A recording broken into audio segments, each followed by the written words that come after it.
Sensation, le MAG. Bonjour à tous, bienvenue sur Sensation en association avec TV78. Je suis aujourd'hui avec Mireille Casse, vous êtes responsable de l'espace Philippe Noiret au Clé-sous-Bois. Bonjour. Bonjour. Alors l'espace Philippe Noiret propose une programmation culturelle tout au long de l'année. En janvier, vous entamez justement la deuxième partie de la saison 2023-2024. Quelles sont vos ambitions en termes de programmation culturelle ? Alors donc nous, nos ambitions, c'est déjà on se fait plaisir parce qu'on s'aperçoit que les gens reviennent à la culture. On a envie que la programmation qui a été proposée et celle qui sera entre janvier et juin soit une belle programmation, qu'elle soit réussie et que toutes les nouvelles personnes ou les personnes qui ont l'habitude de venir à l'espace Philippe Noiret en ressortent tous contents, j'ai envie de dire, voilà. C'est une volonté importante et presque logique de proposer un éclectisme et une diversité justement dans votre programmation. Oui, tout à fait, parce que la saison culturelle pour nous à l'espace Philippe Noiret, elle commence dès la maternelle et elle se termine, j'ai envie de dire, à l'âge de 99 ans. Donc on a quand même tous les spectacles jeunes publics et le tout public. Donc ça nous paraît important effectivement que la saison, il y ait des spectacles de théâtre, de musique, de danse, que ça soit éclectique pour que tout le monde, entre guillemets, quand ils ouvrent notre saison culturelle, j'ai envie de dire, il y a un spectacle qui accroche pour eux et qu'ils ont envie de venir le voir. Pourquoi, selon vous, il faut ouvrir justement les portes des théâtres aux plus jeunes ? Vous avez dit à partir de la maternelle. Pourquoi c'est important pour vous, pour l'espace Philippe Noiret, de l'ouvrir à ces jeunes ? La culture, je pense que dès son plus jeune âge, il faut le faire découvrir aux enfants. C'est même nous, on le fait découvrir, je parlais de la maternelle, mais on le fait même découvrir, nous, à la crèche et au multi-accueil que l'on a, puisqu'on programme une fois par an aussi pour eux des spectacles. Le spectacle, j'ai envie de dire, il faut le montrer, il faut le faire découvrir aux enfants pour que plus tard, ça soit le public, quand ils seront adultes et qui continueront à venir effectivement voir tous les spectacles du monde vivant, quoi, voilà. On va justement parler de la programmation au sein de votre salle de spectacle. On commence avec une soirée cabaret le 19 janvier. Qu'est-ce qui nous attend pour cette soirée ? Alors, le 19 janvier, c'est Céline Radlot, Céline Radlot Moon, qui vient à cette soirée. Donc, avec Céline, j'ai envie de dire, c'est une grande complicité avec l'espace Philippe Noiret, parce qu'elle est déjà venue sur des concerts chez nous. Donc l'année dernière, elle nous avait demandé de faire une résidence pour son dernier spectacle là qu'elle va présenter en janvier, Moon.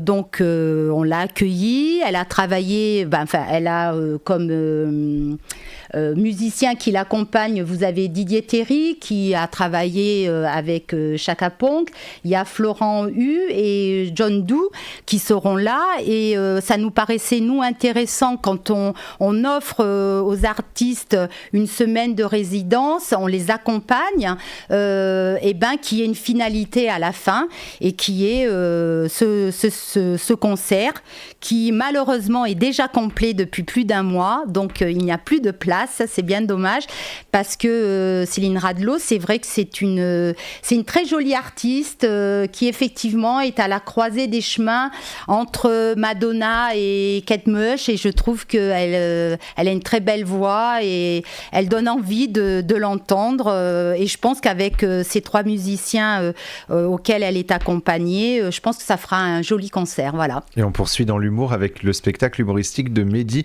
Emmanuel Djadi, Coming Out, c'est le 26 janvier, pas n'importe quel coming out, de quoi va-t-on parler lors de ce spectacle ?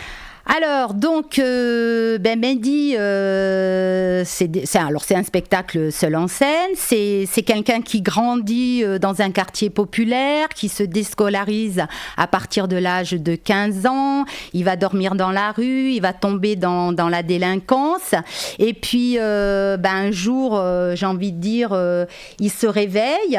Et puis, Mehdi, c'est quelqu'un qui va nous raconter son parcours, quoi. C'est-à-dire ses ses origines, son histoire, mais aussi sa foi, puisque effectivement, de quelqu'un qui était musulman, il va devenir chrétien. Et il ne renie rien de toute manière de ce qu'il a été ou de ce qu'il est maintenant, et puis il suit maintenant son chemin. Donc je pense que oui, c'est un beau spectacle, je pense, qu'il va nous donner et qui doit être intéressant et joli à regarder aussi, voilà. On va justement écouter un extrait du spectacle et on poursuit juste après. D'accord, merci. Aussi loin que je me souvienne, enfant, j'ai toujours cru en Allah. J'aimais les sonorités du Coran. J'aimais faire mes ablutions, me purifier avant de prier.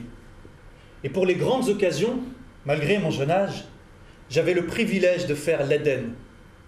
L'Aden, vous savez, c'est la voix qui résonne en haut des minarets dans tous les pays musulmans. La même qui appelle les fidèles à prier dans les mosquées françaises. Coming Out, c'est donc le 26 janvier à l'espace Philippe Noiret, et le 3 février, vous proposez de la musique avec Vivaldi, l'âge d'or, le concert idéal que nous réserve cette soirée. Alors, donc, c'est un concert où ils seront 7 musiciens. C'est l'âge d'or de la musique italienne, durant l'art baroque, où Venise brillait de mille feux à cette époque-là.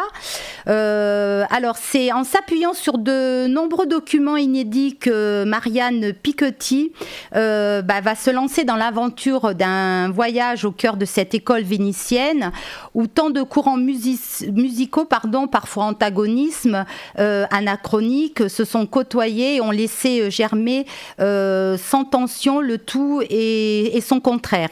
Et c'est avec une mise en place, en espace et en mouvement imaginé par un chorégraphe qui est Olivier Fourré, musicologue et spécialiste de Vivaldi. Le concert idéal célèbre l'école vénitienne avec des œuvres rares, parfois inédites, pour un vibrant hommage à la mosaïque sonore de la cité italienne. Voilà. Et au mois de mars, plusieurs spectacles sont également attendus, comme 100 mètres papillon, qui allie le théâtre et le sport. Qu'est-ce que ça signifie ? Alors ça c'est pareil, c'est l'étonnante, émouvante histoire d'un nageur de haut niveau qui deviendra maintenant comédien. 100 mètres papillon, ça raconte l'histoire d'un adolescent qui s'appelle Larry, qui est épris de natation. Il va suivre son courant en quête de sensations, d'intensité et de vertige au rythme de rudes entraînement, parce que je pense qu'effectivement pour arriver à ce point-là, je pense qu'au niveau physique c'est très ça doit être hyper comment on peut dire important, je pense que c'est même éprouvant, je pense. Et puis là c'est le parcours alors effectivement c'est le parcours d'un nageur de haut niveau. C'est aussi l'histoire de Maxime Tafanael, qui est nageur de haut niveau et là qui devient comédien. C'est le spectateur qui suit l'épopée du nageur, son corps, sa technique, sa précision, son rapport et son temps à l'eau, et surtout aussi à son épuisement, voilà. Et vous proposez également des expositions tout au long de l'année, justement du 26 janvier au 25 février. On peut découvrir l'exposition Cousu d'enfance par Céline Louvet. Oui. Quelle est la spécificité de cette exposition ? Alors, Céline Louvet, c'est pareil, c'est quelqu'un avec qui on a déjà travaillé sur 2 spectacles, Juste une goutte, Motus Animalis, qui sera juste pendant la date de son exposition. C'est une complicité aussi avec Céline que l'on a depuis quelques années. Son exposition, ça présente ses derniers travaux plastique, qui questionne sur le lien du monde animal, végétal et minéral. Donc ce sont des toiles qu'elle nous propose, ou des objets un peu plus lourds et plus gros, des murs, où là elle fait le lien de toutes ces choses-là, quoi. Voilà. Une exposition donc en entrée libre. Il y aura une autre exposition dont on parlera plus en détail dans une prochaine émission du 1er mars au 7 avril qui s'appelle Poésie des arts mêlés. On a plus d'informations sur le site, c'est lescléssousbois.fr, notamment pour la partie cinéma, puisque vous faites également du cinéma. Merci beaucoup Mireille Casse d'avoir été avec nous sur Sensation. Et pour revoir ou réécouter cette émission, rendez-vous sur notre site et notre application Radio Sensation.